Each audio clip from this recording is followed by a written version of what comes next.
everybody. It's your moderator, James, here. We are locked in. You have my co-host, one of the co-hosts, Eric, here today. We Hey, want to talk about what happened yesterday with the whole Trump trial.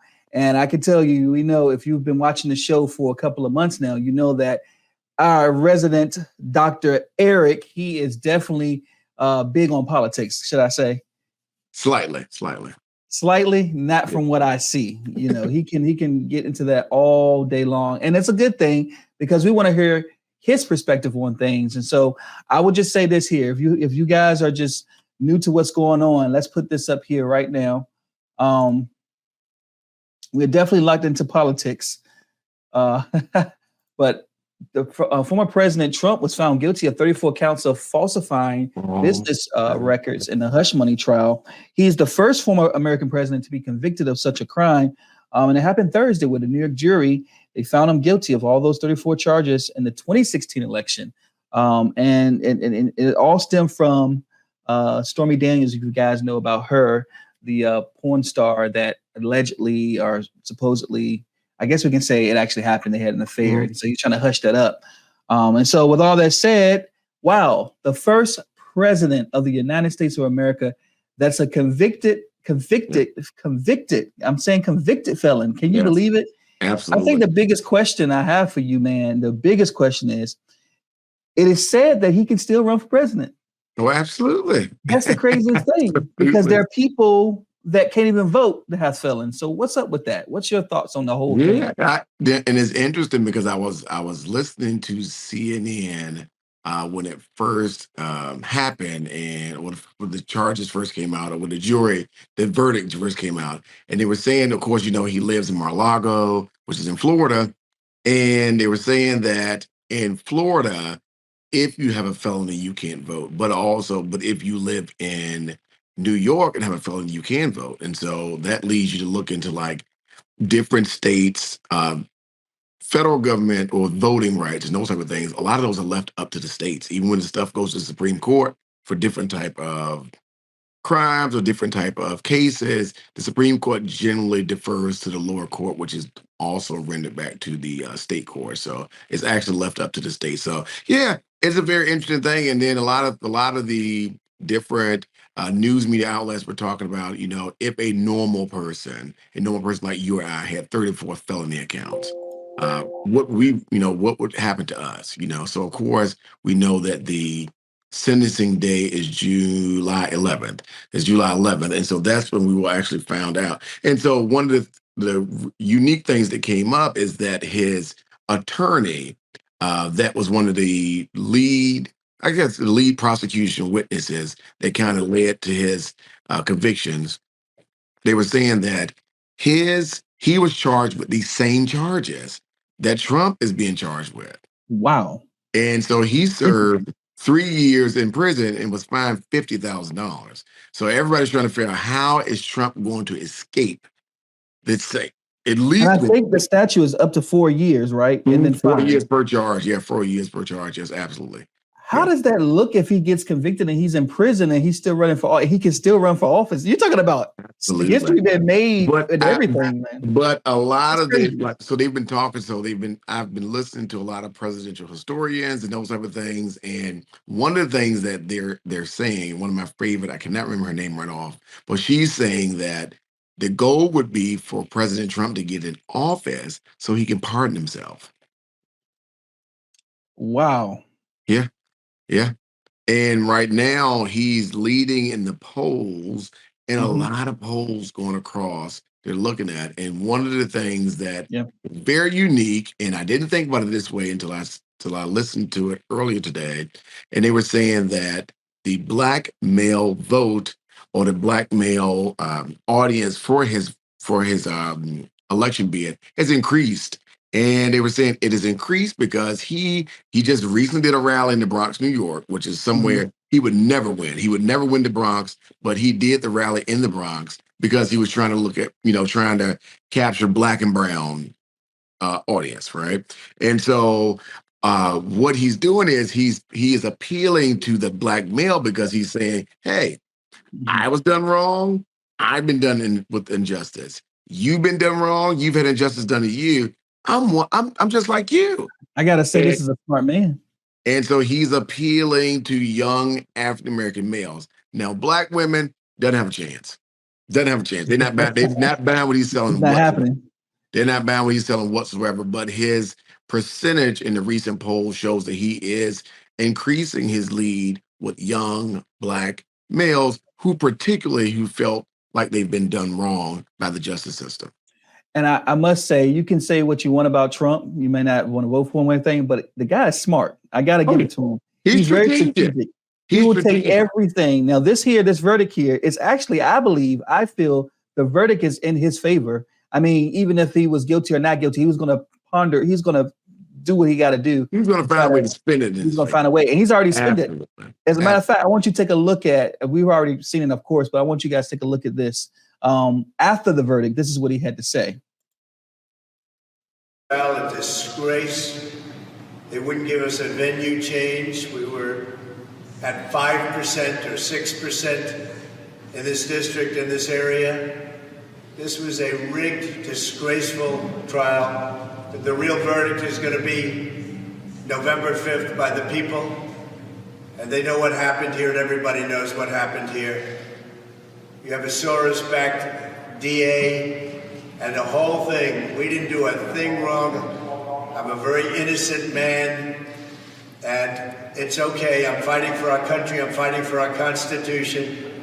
Our whole country is being rigged right now. This was done by the Biden administration in order to wound or hurt an opponent, a political opponent. And I think it's just a disgrace. And we'll keep fighting. We'll fight till the end, and we'll win, because our country's gone to hell. We don't have the same country anymore. We have a divided mess. We're a nation in decline, serious decline. Millions and millions of people pouring into our country right now from prisons and from mental institutions, terrorists, and they're taking over our country. We have a country that's in big trouble. But this was a rigged decision right from day one, with a conflicted judge who should have never been allowed to try this case, never. And we will fight for our Constitution. This is long from over. Thank you very much. Wow, brother. He is, What? and every source and every outlet has debunked the fact that he says this is a Biden-led. That was my question. Is that Biden. safe to say that this is a Biden thing? No. Of course, that's a political thing. And of course, he's going to say that. But he's also understanding he has not, for 7 weeks, he has not been able to really go out and stomp the grounds for any kind of political purposes. So he's been using the camera after the courthouse for that very reason. To anything he can say to kind of sway the voters, because that's the audience. You have millions of people watching every day for 7 weeks, trying to figure out what is he going to say after each one of those days in court. So, well, I would say some of these political leaders are actually echoing the same thing that Trump is saying, that it's a Biden situation. So it's not just him. And so you feel like this must be a strategy that they're using, because is it a fact? Is it the Biden administration? We had these jurors on here. These are regular people. And I'm sure they were a little bit intimidated and feeling like it's a lot of pressure on them because they had to make this decision. So I don't know. I don't know if I truly believe that what he's saying there. And it's just my opinion. Who knows? But with all that said, it makes me think about something here. You talk about something that you said earlier about the African-American males and things like that. It seems like the polls are showing that he is growing with African-Americans and that the Biden administration is actually not growing with it. Sure. Why do you feel that's the case? Well, if you listen to anything that President Biden talked about, especially with his election, his recent election, he talks and he credits African Americans and the Latino population, Hispanic population, for putting them over the hump. Right? He went to South Carolina and did a lot of stumping there, and he gave credit for a lot of African Americans putting him over the hump and getting him into the White House. Not as many, not as high as when President Obama was in office, first term or either second term, but a sizable population of African Americans to put him in. And right now, African Americans are feeling as though he has not had their back. One of the things that I feel that the Biden Harris administration has failed to do is really ex- not exploit, but advertise and list all the things they've done for the African American community. And for, I mean, I give you a good example. HBCUs, like the amount of money that they've pumped into HBCUs over the last 3.5 years is more than any other president has in recent years. But no one knows that because they're not putting it out. I'm not sure who's a part of the marketing team or the strategizing Mhm. campaign that they have going on, or the chief strategist that the Biden Harris campaign has. But it's not, to me, it's not good. I watch enough news outlets to know Yes, you do. I should be seeing something. I should be Yes. seeing enough information to be fed to say, oh, I can see how that influences my life or impacts my pocket. With inflation being high, we talk about it all the time. I mean, the price of haircuts going up, the price of eggs going up, the price of chicken going up, gas is going up. With all these things that are going on, the Biden-Harris campaign has to do a better job of showcasing what they're doing for the average Americans. 'Cause if not, it's not going to end well for them. It's even with Trump convicted. Maybe they think he maybe get house arrest for 12 months or whatever. Anything he's convicted with is not going to end well for the Biden Harris campaign if they're not able to articulate what they're doing for the average citizens, but more specifically, what they're doing for the African American population. That is so interesting. I literally just thought about the religion aspect of it, where religious leaders, some are pandering to the Democrats, some are pandering to the Republicans. What do you feel Mhm. about religion part of it? Should they be saying things? I got a quote from Franklin Graham who said, he sent a tweet out yesterday on Thursday. He said, our country's at a crossroads. What we saw today has never, and he's talking about Thursday, has never Mhm. happened before. And I think for the majority of Americans, it raises questions about whether our legal system can be trusted. Pray for our nation, for God's guiding hand, that this republic will be one nation under God.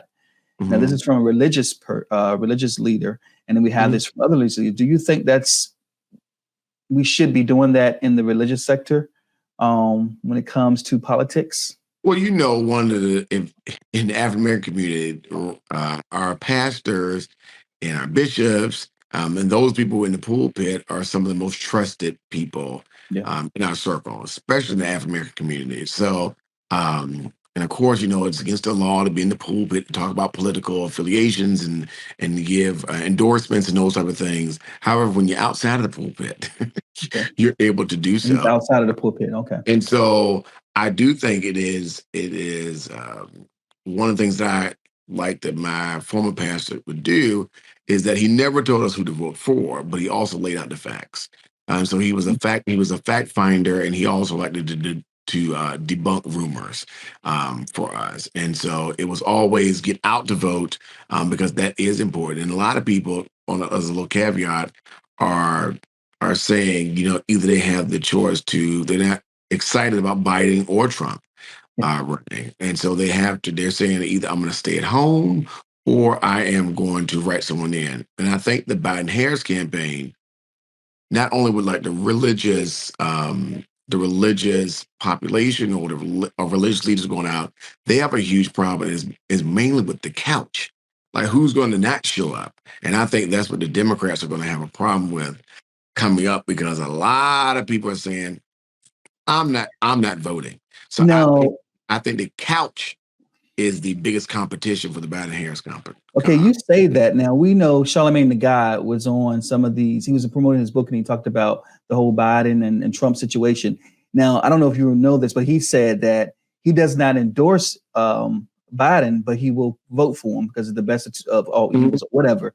Um, do you think that people will take that as, you know what, really, I don't need to go. I can just stay home, sit on the couch, I- Um, yeah, I think one of the things that I remember from um, President Obama's first campaign and even his second campaign, his second bid for the White House, first bid and second bid for the White House, it was electrifying. I can remember standing in lines, for his first bid for the White House. And I mean, it was lines wrapped around the building, the voting booth, no, the voting precinct where I would vote. And I remember just talking to the elderly, talking to generations, young, old, poor, well off, working class, white collar, blue collar. I remember it was just an experience. And everybody was there because they felt that he was the best person to unite this country and to do great work, especially on behalf of Black and Brown people. Um, I knew for the last election between Joe Biden and Donald Trump, I walked right in. Like there was no line, there was no waiting, and Hmm. it seems to be a lack of enthusiasm for who's on the ticket today. And so Hmm. if and I'm saying the Democrats, but also the Republicans. If you cannot um, motivate and excite the base to get up off of the couch or to take time off, because it's a federal holiday in most states. Well, Hmm. excuse me, it's a federal holiday that's recognized in most states because every state does not have to recognize voting day as a holiday. But in most states, it is. And some people will take off and still not go vote if they are not excited about what's going on um, with either campaign. Wow. Wow. It's interesting. So I will say this too. You know that they're going to have the verdict from the judge. Well, the sentencing from the judge on July Mhm, 11th, which is my mom's birthday when she rests in mhm. peace. I will say that 7/11. But do you know that's 4 days before the actual Republican Republican National National Convention. Convention? Mhm. Oh, strategy? What's up with that? Because it's not going to No, hurt. No. I think Judge Rashawn, and I've been watching this for 7 weeks because I love this type of stuff. He has been, to me, fair and impartial. Like of course, the prosecution that is presenting the case, he has been very hard on them. He was also hard and tough on Trump's legal team for the defense. Mhm. And so I don't think he would have chose July 11th as a political strategy or ploy. I'm pretty sure he looked at the calendar and saw when he was available in July because that's Okay. when it had to happen. So Yeah. it's just a coincidence at that point. Sure, sure. Okay. Yeah. Well, I think as a journalist, I'm a journalist. Mhm. I want to be impartial. I don't want to tell you who I vote for, whatever. You may have seen in previous shows or whatever. But I will say this: whoever you decide to vote for, you know, I think it takes a good research. You need to research. You need to pray. You need to do all those things you need to do to make a very informed decision. Don't follow what everybody else is doing. Follow what you feel is going on. It's so important that we vote. It's so important that we get involved with the politics because this affects us and it affects our future people, our kids, and different things like that. The generation that's coming and the generation that's here, they're going to have to deal with what's been planned now. And one thing I think that's so important, I think we need to get some young people up in there. We need to get some young, fresh blood into the whole political atmosphere that are working and doing things for now, because it seems like it needs to be a cleanup. But that's just me. That's just me. I don't know. It's Representative Crockett. Mhm. With her, I would say she's somebody that I think could be in a good. I mean, she's already in the political atmosphere. House But of Representatives, yes. can we Mhm. say running for president or vice I president think or it's a little something? premature. She's got to work her. Okay. She's a freshman representative. I I think mean, she but has potential. Yeah, I think she has potential. she Absolutely. has what we need. Sure. Like, just it's almost like I'm gonna be a bulldog. You're not gonna talk over me. You're not gonna do this. I'm gonna point out exactly what I'm saying. I'm gonna say it. I'm gonna show you the Yeah. evidence. I'm gonna do all this. And I think we need that on both sides, Republican and Democrat. And she does a good Um, job of calling a spade a spade. and call a spade a spade. Yeah. Mhm. All right. So what do you think is next? I mean, we're here. The sentencing is happening. I Yeah. mean, do you think, in your opinion, do you think that former President Trump will become our president once again? Um, In your opinion, it looks very right now. promising. It looks very promising. Wow, it's something to say. It looks very promising because he's a convicted felon. He has these things going on, but we can say that I agree with you. I'm wholeheartedly agree with you. This is only helping Trump. It's helping him. It's a strategy. He's going to win. I believe he's going to win. May it change? It might change in a couple months. I don't know. But right now, I am sold on that Trump will be our president again. And so, hey, that's what it is. Whether we like him or not. Time will tell. Well, thank you, brother, for coming up. You know how we do. We want to stay locked into what's going on in our world. And so at times when the big stories happen, we want to get up here and talk for just a few minutes about our opinions on things. I'm the moderator. And then we have the co-host here, Eric. Of course, we have Q and we have Damien. Be sure to join us for our full show for June. It'll be June 3rd on Monday. We are talking about relationships, all about relationships. We're getting into the nitty gritty and devoting a whole entire show to that topic because a lot of people go through it. And I'm going to tell you something. Some things were revealed, some scary situations that were revealed when it comes to the dating atmosphere. So you definitely want to check it out. And be sure to check our past episodes at youtube.com at Journey with James. All right. Take care. God bless you. And we'll talk to you again soon on Live. Later. Take care.